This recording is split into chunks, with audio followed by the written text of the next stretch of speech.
Assalamualaikum warahmatullahi wabarakatuh. Bagi memulakan majlis, memohon keberkatan dari Allah Subhanahu Wa Taala. Marilah sama-sama kita buka dengan membaca ummul kitab Al-Fatihah. A'udzu billahi minasyaitonir rajim. Bismillahirrahmanirrahim. Alhamdulillahi rabbil alamin. Ar-Rahmanir Rahim. Maliki yaumiddin. إياك نعبد وإياك نستعين اهدنا الصراط المستقيم صراط الذين أنعمت عليهم غير المغضوب عليهم ولا الضالين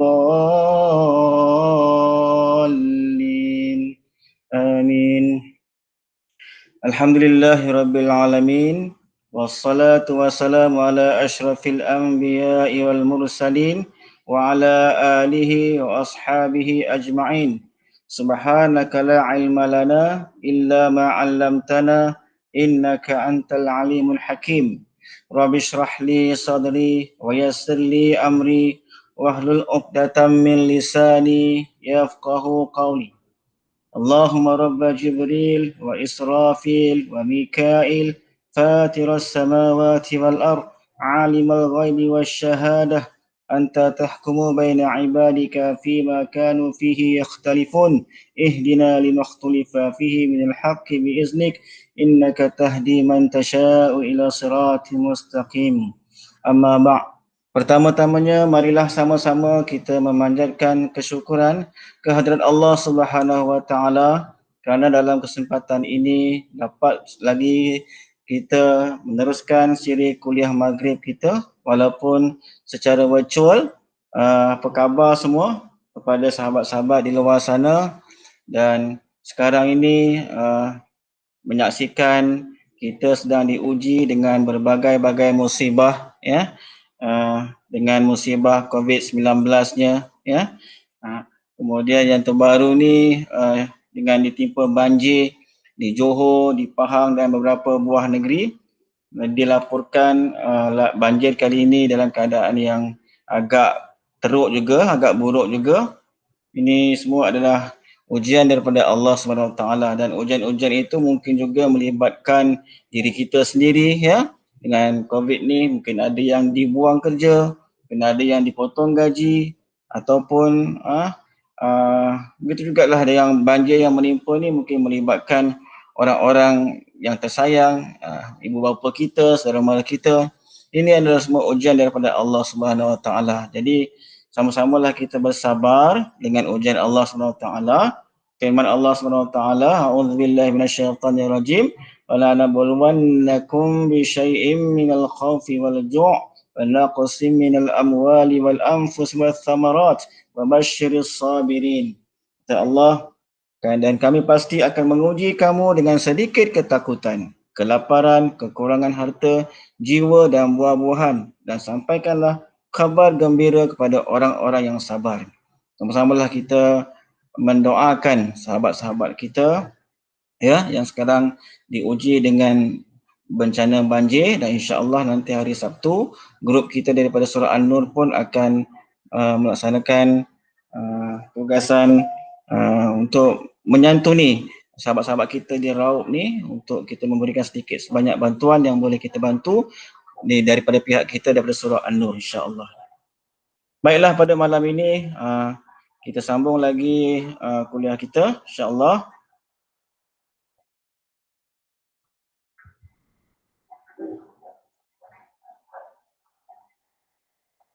Baik, iaitu tajuk orang yang tidak ditanya di dalam kubur. Sambungan, ya, orang yang tidak ditanya di dalam kubur.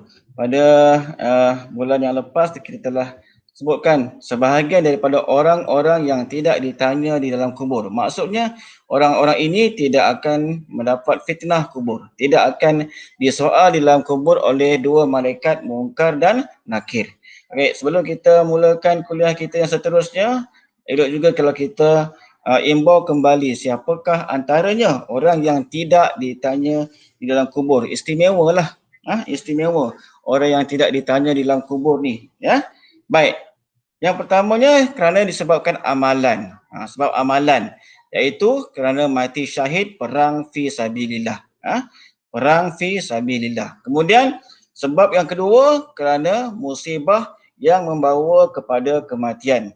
Musibah yang membawa kepada kematian. Ini dua sebab yang telah kita sebut pada bulan lepas, yang mana orang-orang yang memiliki dua kriteria ini akan dilepaskan oleh Allah SWT daripada azab kubur ataupun terlepas daripada persoalan-persoalan yang ditanya oleh malaikat Munkar dan Nakir.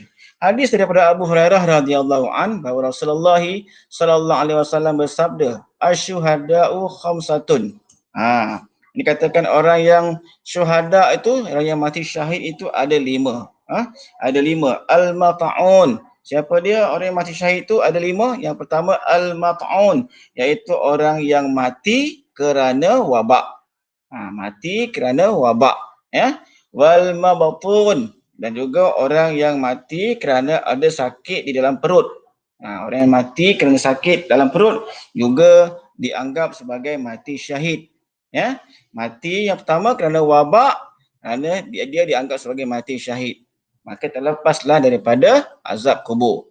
Tidak akan disoal oleh malaikat Munkar dan Nakir. Yang kedua, wal mabtun, orang yang mati ada sakit di dalam perut. Yang ketiga, wal ghariqu, orang yang mati lemas. Kan? Ni yang musim-musim banjir ni pun kita pun dengar beberapa kes ada yang mati lemas sekeluarga, adik-beradik dan sebagainya. Wal ghariqu, maka orang-orang yang mati lemas ni juga dianggap sebagai termasuk dalam golongan syuhada, iaitu mati syahid, maka dia juga akan terlepas daripada siksa kubur. Wa sahibul hadmi, yang keempat yang dikatakan syahid itu adalah orang yang mati kerana ditimpa runtuhan. Tanah runtuh ke, ditimpa bangunan runtuh ke, maka dia juga termasuk dalam golongan orang yang mati syahid, tidak akan disoal. Wasyahidu fi sabilillah, dan orang yang syahid berperang pada jalan Allah, fi sabilillah, menentang orang-orang kafir harbi. Ada 5 golongan yang dikatakan sebagai syuhada, dan keistimewaan syuhada ini dia akan terlepas daripada siksa kubur. Dia tidak akan ditanya oleh malaikat Munkar dan Nakir bila mana dia dikebumikan di dalam kubur, ya. Dia tidak akan disoal oleh malaikat. Okey, inilah keistimewaannya. Jadi tajuk kita inilah, iaitu siapakah orang yang tidak disoal di dalam kubur? Antaranya ialah orang yang mati syahid. Yang pertama, orang yang mati syahid. Siapa yang mati syahid ni? Ada 5. Berdasarkan hadis riwayat Al-Bukhari 2829 dan Muslim 1914, orang yang mati syahid tu ada 5. Satu, orang yang mati kerana al-mat'un, mati kerana ta'un, kerana wabak. Wal mabtun, orang yang mati kerana sakit di dalam perut. Ketiga, wal ghariq, mati dalam keadaan yang lemas. Keempat, wasahibul hadmi, mati kerana ditimpa runtuhan-runtuhan. Wasyahidu fi sabilillah, dan syahid kerana berperang pada jalan Allah menentang kafir harbi. Maka orang yang syuhada ini dia akan terlepas daripada siksa kubur. Di dalam riwayat yang lain bahawa baginda sabda Rasulullah SAW bersabda, "Man qutila fi sabilillah fahuwa syahidun." Siapa yang dibunuh di jalan Allah, dia adalah orang yang syahid. Man qutila fi sabilillah fahuwa syahid. Siapa yang dibunuh di jalan Allah, dia adalah orang yang mati syahid. Wa man mata fi sabilillah fahuwa syahid. Siapa yang mati kerana ta'un juga adalah orang yang syahid. Wa man mata wa man qutila fi sabilillah fahuwa syahid, wa man mata fi sabilillah fahuwa syahid, wa man mata fi ta'un fahuwa syahid. Maka siapa yang mati kerana ta'un juga adalah mati syahid, ya. Wa man mata fil batni fahuwa syahid. Siapa yang mati kerana sakit perut, dalam perut, juga dianggap sebagai mati syahid. Hadis riwayat Muslim. Hadis ini sebagai mengukuhkan lagi hadis yang di atas. Seterusnya, sebab yang ketiga, seseorang itu tidak disoal di dalam kubur. Tadi sebab yang pertama, iaitu orang yang mati syahid, termasuk juga orang yang ditimpa musibah sehingga membawa kepada kematian. Baik, sebab yang ketiga, orang itu tidak disoal di dalam kubur ialah kerana sebab amalan. Apakah amalan dia yang istimewa sangat tu sehingga dia tidak disoal di dalam kubur? Dia tidak didatangi oleh malaikat mungkar dan nakir. Juwaybir di dalam tafsirnya menuturkan riwayat dari Asim ibn Abu Nujud yang diterimanya dari Zur ibn Hubaishi. Dia menuturkan bahawa Ibnu Mas'ud pernah mengatakan, siapa sahaja yang membaca surah Al-Mulk setiap malam, dia akan dipelihara dari fitnah kubur. Maksudnya terhindar daripada soal kubur. Siapa sahaja yang membiasakan diri membaca firman Allah, Inni amantu bi rabbikum fasma'un. Surah Yasin kan, ayat 24. Allah akan memudahkan baginya pertanyaan mungkar dan nakir. Dimudahkan pertanyaan mungkar dan nakir. Seterusnya, sementara Ka'ab mengatakan, kami menemukan dalam Taurah, dalam kitab Taurah bahawa siapa sahaja yang membaca surah Al-Mulk setiap malam, dia akan dilindungi dari fitnah kubur. Maksudnya tidak akan disoal oleh malaikat mungkar dan nakir. Tidak akan terkena soal mungkar dan nakir. Melalui Siwar ibn Mus'ab, dia seorang yang sangat lemah sekali. Dituturkan riwayat dari Abu Ishaq yang diterimanya daripada Al-Barra, siapa sahaja yang membaca Alif Lam Mim Sajadah, Alif Lam Mim Sajadah dan Tabarakalladzi Tabaraka surah Al-Mulk sebelum tidur, dia akan selamat dari azab kubur dan terlindung dari dua penguji kubur. Siapa dia? Tentulah malaikat mungkar dan nakir. Ibnu Umar menuturkan bahawa Rasulullah SAW bersabda, tidaklah seorang Muslim meninggal pada hari Jumaat atau malam Jumaat melainkan Allah akan melindunginya daripada fitnah kubur. Okey, yang ini nanti kita akan sebut kemudian. Baik. Kita pergi kepada huraian berkenaan dengan membaca surah Al-Mulk tu, keistimewaan orang yang membaca surah Al-Mulk setiap malam. Baik, kelebihan surah Al-Mulk apabila dibaca pada setiap malam, ini berdasarkan hadis daripada Abu Hurairah radhiyallahu an, Nabi SAW bersabda, inna suratan fil Qur'ani 30 ayatan syafa'at li sahibiha hatta ghufira lahu Tabarakalladzi biyadihil mulk. Inna suratan fil Quran. Sesungguhnya ada satu surah dalam Quran. Ada satu surah dalam Al-Quran.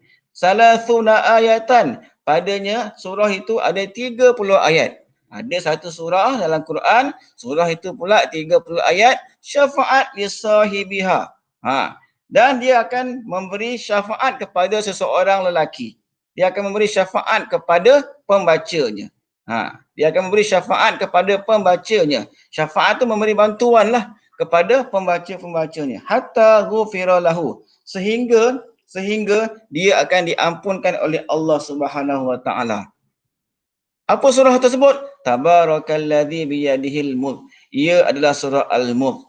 Ia adalah surah Al-Mulk, kan? Yang biasa kita baca setiap malam itulah, A'udzubillahi minasyaitonirrajim. Bismillahirrahmanirrahim. Tabarakalladzi biyadihil mulku wa huwa ala kulli syai'in qadir. Alladzi khalaqal mauta wal hayata liyabluwakum ayyukum ahsanu amala wa huwal azizul ghafur. Kan? Sehinggalah ayat yang terakhir. Kan? 30 ayat. Kalau sebulan tu dinisbahkan kepada sebulan, kalau satu hari kita boleh hafal satu ayat, Tabarakalladzi biyadihil mulku wa huwa ala kulli syai'in qadir. Satu hari satu ayat. 30 hari sampai ujung bulan, kita dah dapat menghafal 30 ayat. Cubalah kita azam insya-Allah sama-sama.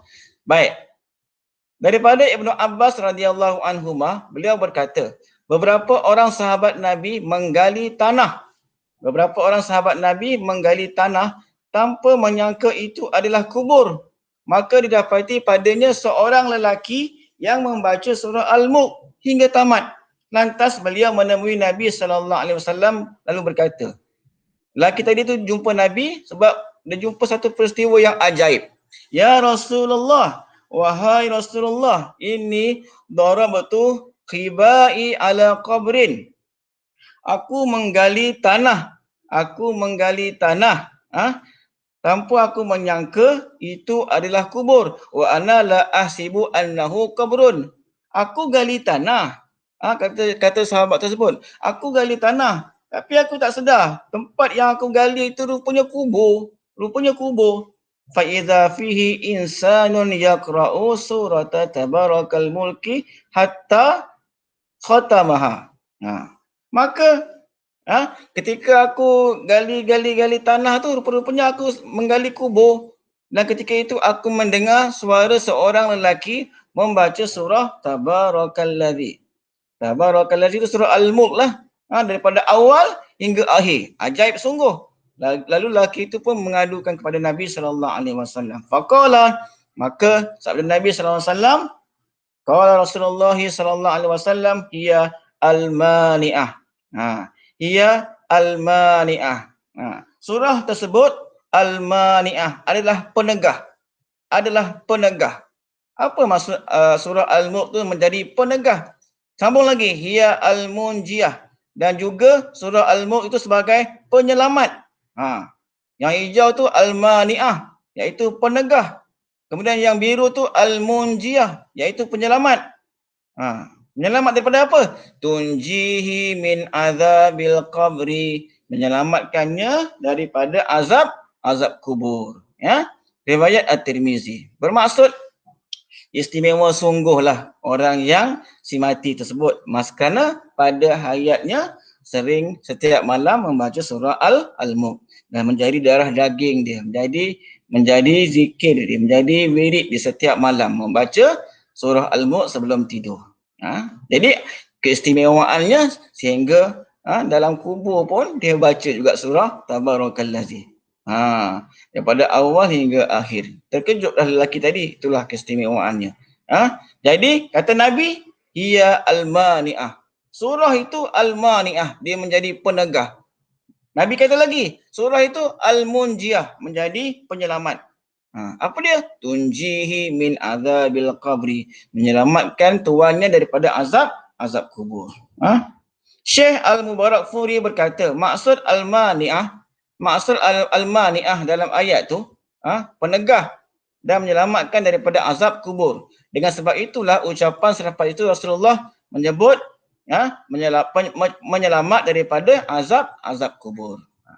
Maksud mani'ah itu ialah tunjihi min azabil qabri. Menyelamatkannya daripada azab kubur. Ini amalan yang istimewa.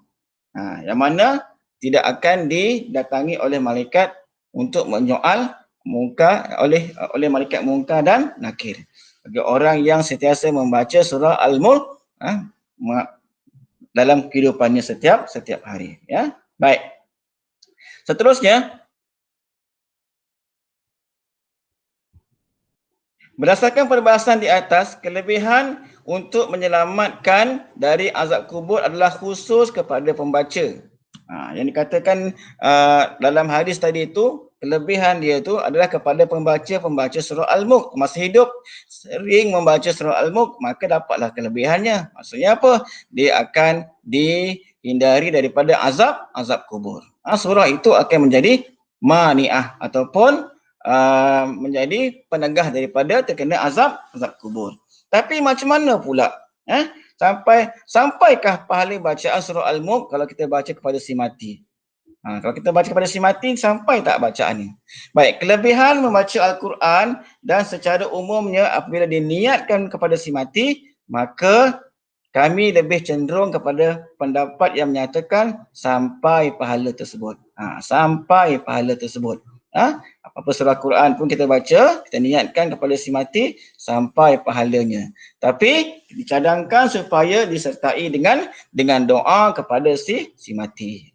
Sebab doa memang jelas disebut di dalam hadis, iaitu idza matal insan in qata'a anhu amaluhu illa min salasah. Bila matinya insan, anak Adam, mati terputuslah baginya amalan kecuali 3 perkara. Apa dia? Yang dapat meneruskan amalan, yang dapat meneruskan pahala baginya bila berada di dalam kubur, illa min sadaqatin jariyah. Sedekah jariyah atau ilmun yuntafa'u bihi, ilmu yang bermanfaat, au waladin salihin yad'ulah, ataupun anak yang mendoakannya. Jadi kita di samping kita membaca Al-Quran tu, kita niat kepada si mati, dan kita juga berdoa kepada si mati. Mudah-mudahan sampai kepada si mati. Seterusnya, Syekh Al-Mubarakfuri berkata, dengan membaca Yasin, tak kisahlah yang baca itu anak ke orang lain ke, berdasarkan hadis, bacalah Yasin di kalangan orang mati daripada kamu. Yang baca itu anak ke, ataupun kepada bapa, ataupun rakan-rakan, bukan anak, ataupun berdoa. Sama ada doa tu daripada anak ke, ataupun orang lain, teman ke, rakan ke, ataupun apabila kita beristighfar kepada saudara-saudara kita yang mati.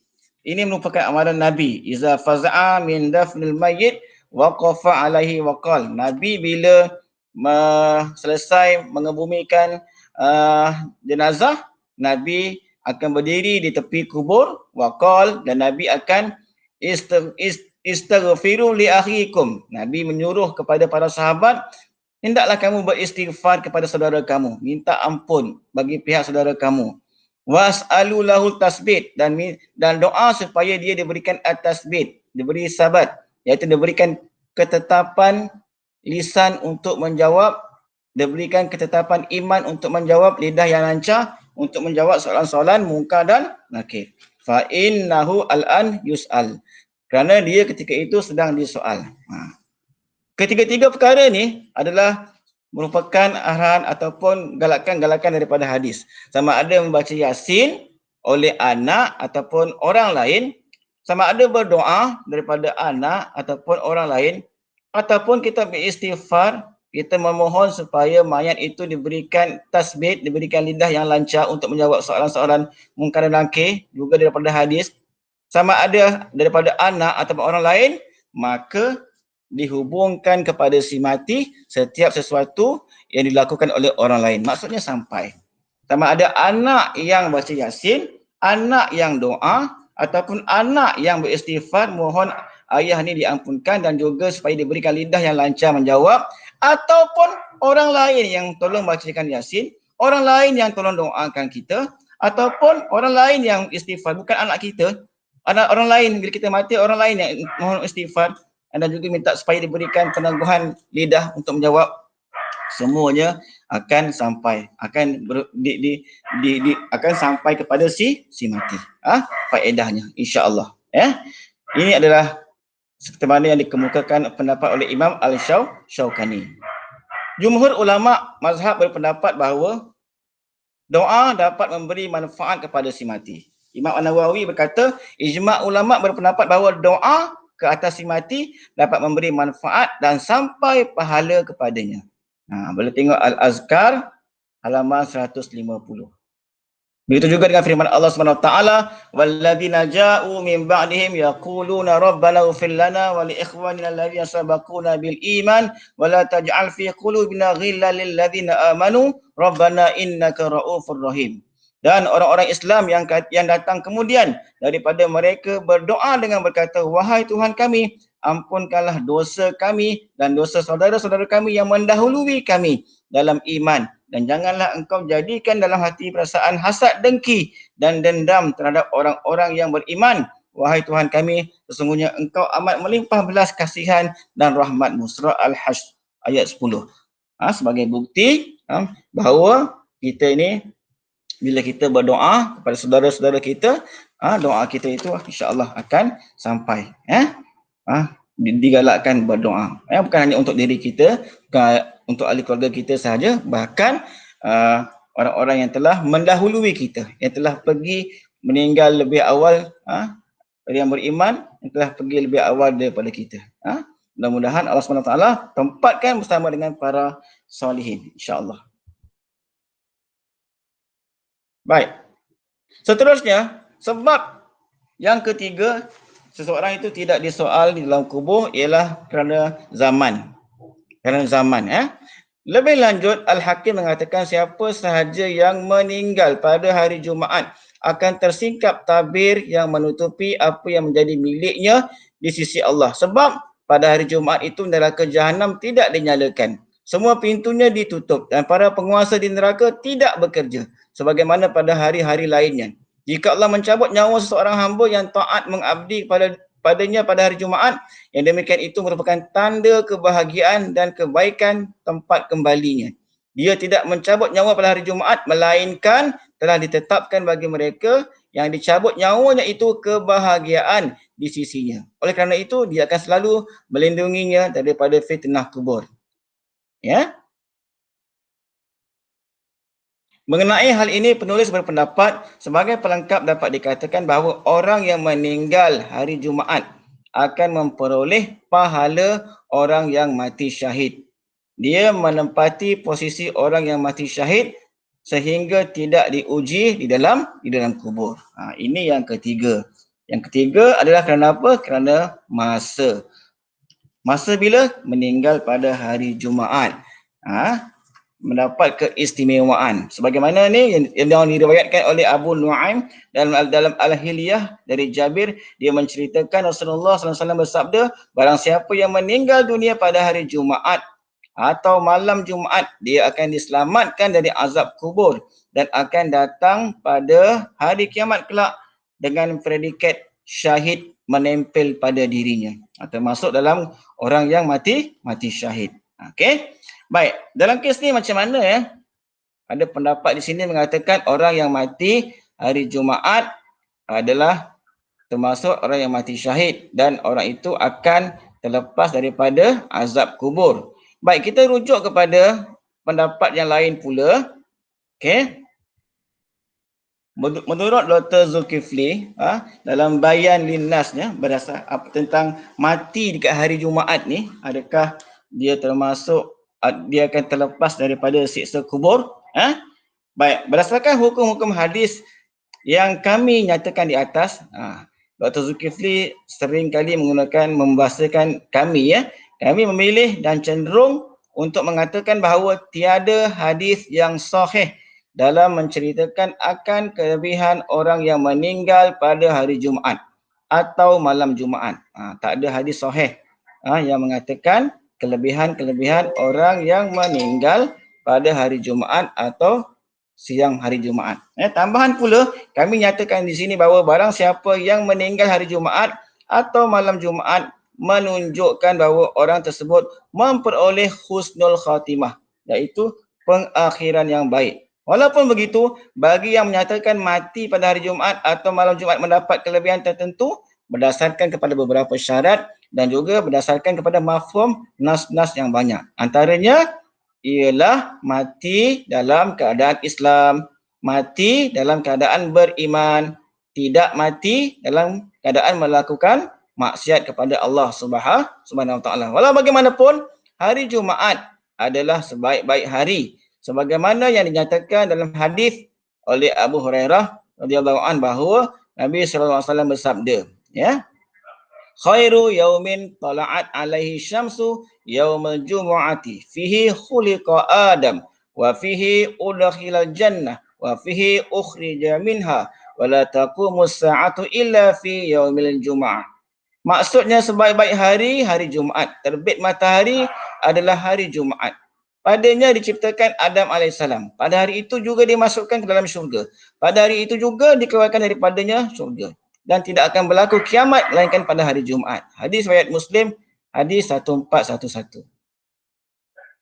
Seterusnya, selain itu juga hari Jumaat mempunyai satu masa yang istimewa, di mana pada waktu tersebut Allah SWT akan memakbul dan memustajabkan doa hambanya yang berdoa kepadanya. Ini disebut di dalam hadis yang sahih daripada Abu Hurairah radhiyallahu an bahawa Rasulullah SAW bersabda ketika baginda SAW menceritakan akan hari Jumaat, fihi sa'atun la yuwafiquha abdun muslim wa huwa qa'imun yusalli yas'alullaha ta'ala syai'an illa a'tahu iyyahu. Pada hari Jumaat itu ada satu waktu, tidaklah seorang hamba yang muslim itu menunaikan solat lalu dia berdoa memohon sesuatu kepada Allah SWT, melainkan Allah akan memberikan apa yang dimohonkannya itu. Hadis riwayat Al-Bukhari 883. Kita pun tak tahu bila saat itu, saat yang mustajabnya doa. Maksudnya berdasarkan huraian ini, bahawa orang yang mati hari Jumaat itu ialah mati pada hari yang baik. Mati pada hari yang baik, hari Jumaat, baik. Dan tidak ada hadis yang sahih yang menyebutkan tentang keistimewaan mati pada hari Jumaat ataupun mati pada malam Jumaat. Tapi kata Dr. Zulkifli, maka orang itu mati pada hari yang baik, hari Jumaat. Okey? Baik. Dah setengah jam ni.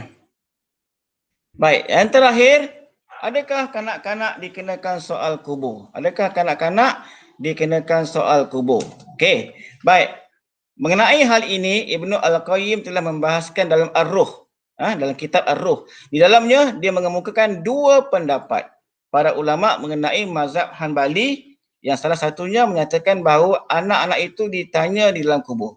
Berdasarkan pendapat mazhab Hanbali, anak-anak akan disoal di dalam kubur. Hal ini disandarkan pada hadis Rasulullah SAW. Baginda pernah mengerjakan solat jenazah atas seorang anak kecil.